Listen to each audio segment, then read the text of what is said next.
মসজিদে দিয়ে যাও। তো ওই আবু বাক্কার কোথায় গিয়েছিলেন বলেন তো, মনে আছে? হ্যাঁ, নবীজি কোথায় গিয়েছিলেন? আবু বাক্কারের বাড়িতে, মনে নাই?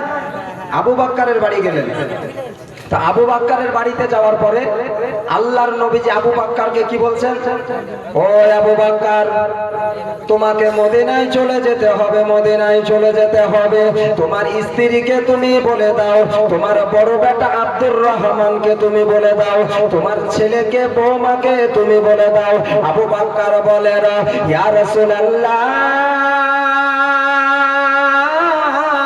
ইয়া হাবিবাল্লাহ, নবী গো, আপনার যতটা আমি ভালোবাসি, আপনার যতটাই আমি মহব্বত করি, ইয়া রাসূলুল্লাহ, আমি আবু বাক্কার, আমি কাউরে বলবো না, আমি আবু বাক্কার নবী গো তোমারে বেশি ভালোবাসি।